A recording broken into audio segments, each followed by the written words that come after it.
Assalamualaikum warahmatullahi wabarakatuh. Perkenalkan, nama saya Lin Sofian.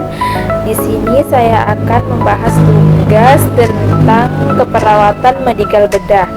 Di sini tuh kasus saya yaitu reaksi obat dan alergi. Baiklah, kita akan masuk ke definisinya. Di definisinya itu, reaksi obat dan alergi adalah respon tubuh yang tidak diinginkan terhadap obat yang muncul setelah pemberian obat dengan dosis terapeutik.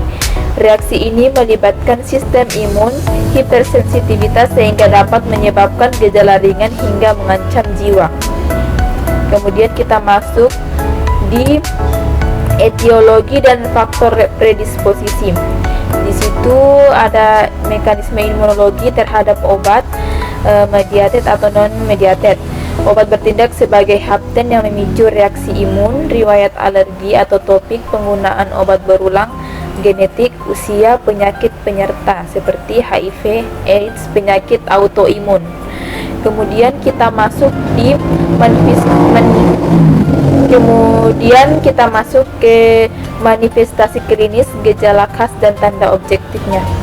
Di sini tuh di manifestasi klinisnya itu ada gejala khas subjektif seperti gatal hebat, sesak nafas, rasa panas pada kulit, pusing lemas, mual atau kram perut.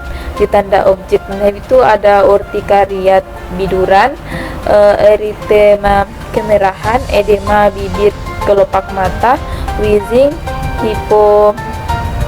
hipotensi, takikardia, ras makulopapular, bronkospasme, anfilaksis atau keadaan darurat.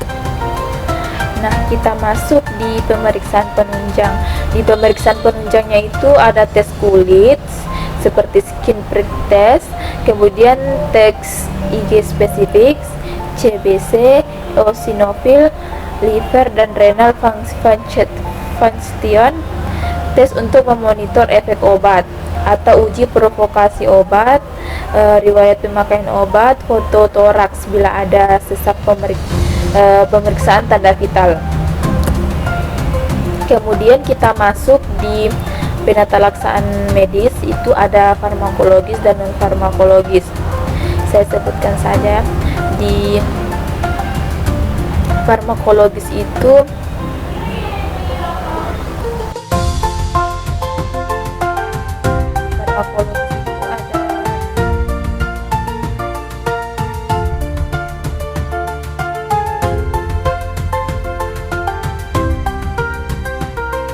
di farmakologis itu ada satu epinefrin, obat utama pada anfilaksis. Itu fungsinya itu mengurangi reaksi anafilaksis. Kemudian antihistamin, mengurangi gatal, ruam dan urtikaria. Ketiga itu kortikosteroid, itu mengurangi inflamasi dan mencegah reaksi berulang. Keempat itu bronkodilator, yang itu nebulosalbutamol jika ada bronkospasme dan memperbaiki aliran udara. Nah, di non farmakologisnya itu ada mekanisme imunologi terhadap obat mediated dan non mediated. Ada obat bertindak sebagai hapten yang memicu reaksi imun, kemudian riwayat alergi atau atopik, penggunaan obat berulang, genetik, usia, dan penyakit HIV atau AIDS. Kemudian kita masuk di pengkajian. Nama Tuan A, usia 27 tahun, jenis kelamin laki-laki, pekerjaan karyawan swasta, dan alamatnya itu di Makassar. Kemudian kita masuk di deskripsi kasus. DNA datang dengan IGD dengan keluhan gatal-gatal seluruh badan, bibir bengkak dan sesak napas setelah 20 menit. Meminum antibiotik amoxicillin yang diresepkan untuk sakit tenggorokan. Pasien mengatakan bahwa awalnya muncul biduran, lalu muncul bengkak pada mata dan bibir, serta merasa berdebar dan sulit bernapas. Kemudian itu di diagnosa keperawatannya itu saya ambil 3 diagnosa, yaitu risiko shock, gangguan integritas kulit, dan gangguan rasa nyaman. Di sini tuh di risiko shock itu anfilatik berhubungan dengan bereaksi alergi berat, kemudian gangguan integritas kulit berhubungan dengan reaksi inflamasi akibat alergi, Kemudian di gangguan rasa nyaman itu berhubungan dengan efek samping obat dengan gejala alergi. Kemudian kita masuk di perencanaan atau intervensi keperawatan. Di pertama itu kita masuk di diagnosis resiko shock anafilaktik berhubungan dengan reaksi alergi berat. Setelah dilakukan tindakan 24 jam, diharapkan resiko shock teratasi. Kemudian di tujuan dan kriteria hasilnya itu setelah dilakukan tindakan keperawatan 1 sampai 24 jam diharapkan resiko shock teratasi. Monitor status kardiopulmonari, frekuensi dan tekanan nadi. Kemudian monitor status cairan haluaran turgor kulit, CRT, monitor tingkat kesadaran respon pupil. Di terapeutiknya itu pertahankan jalan napas, berikan oksigen, kemudian pertahankan jalan oksigen, persiapkan informasi dan penjelasan mekanisme jika perlu, berikan posisi nyaman, pasang jalur ultraviolet. Kemudian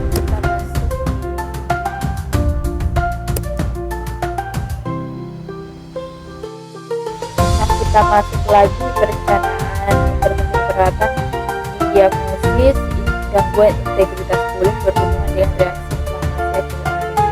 Di tujuan dan kriteria hasilnya itu setelah dilakukan tindakan keperawatan selama 1-2 jam diharapkan inflamasi teratasi.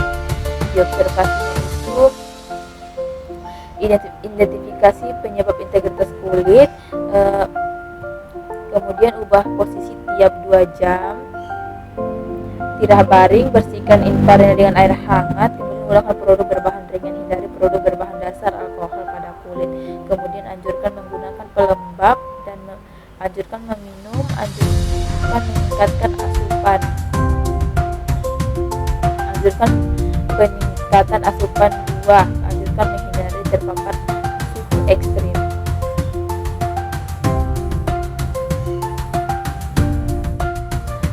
Kemudian kita lanjut di diagnosa ketiga, yaitu gangguan rasa nyaman berhubungan dengan efek samping obat dengan gejala alergi. Kemudian di tujuan dan kriteria hasilnya itu setelah dilakukan tindakan keperawatan 1 kali 24 jam diharapkan gangguan rasa nyaman membaik. Observasinya itu identifikasi lokasi karakteristik durasi, frekuensi, identifikasi skala nyeri, identifikasi respon nyeri nonverbal, kemudian identifikasi faktor yang memperberat dan memperingan nyeri, kemudian identifikasi pengetahuan dan keyakinan tentang nyeri, kemudian identifikasi pengaruh budaya terhadap respon nyeri.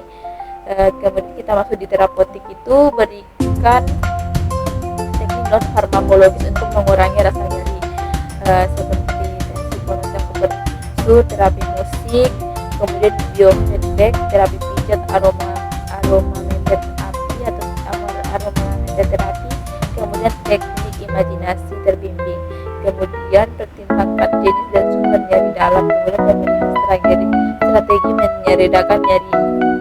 Kemudian kita masuk ke evaluasi itu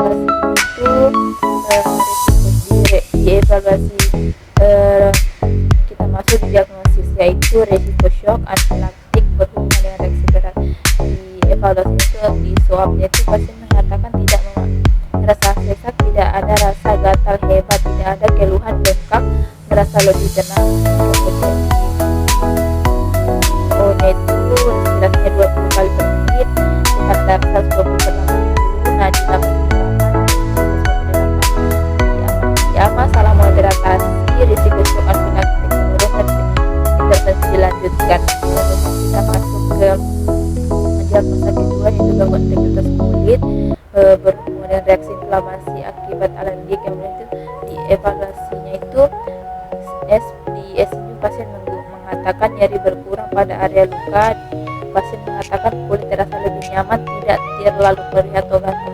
Di O-nya itu luka tampak lebih bersih, kemerahan di area luka. Kemudian masalah moderatasi membaik, di intervensi dilanjutkan setelah evaluasi 24 jam berikutnya. Kemudian kita masuk lagi di diagnosis, yaitu gangguan rasa nyaman berhubungan dengan efek samping obat yang anti alergi.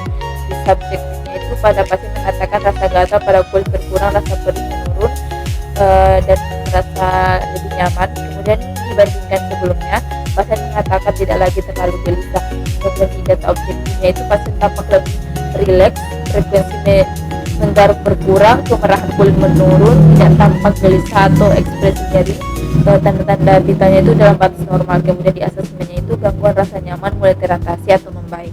Di plan itu atau perencanaan intervensi dilanjutkan, pertahankan kenyamanan pasien, monitor keluhan gatal, nyeri, dan perubahan kondisi kulit. Dievaluasi ulang dalam 24 jam berikutnya. Kemudian kita masuk di kesimpulan. Reaksi obat dan alergi merupakan respon tubuh yang tidak diinginkan akibat penggunaan obat yang dapat terjadi melalui mekanisme imunologis maupun non-imunologis. Manifestasi klinisnya itu bervariasi mulai dari reaksi ringan seperti gatal dan urtikaria hingga reaksi berat berupa anafilaksis yang mengancam jiwa. Kemudian kita masuk di daftar pusakanya,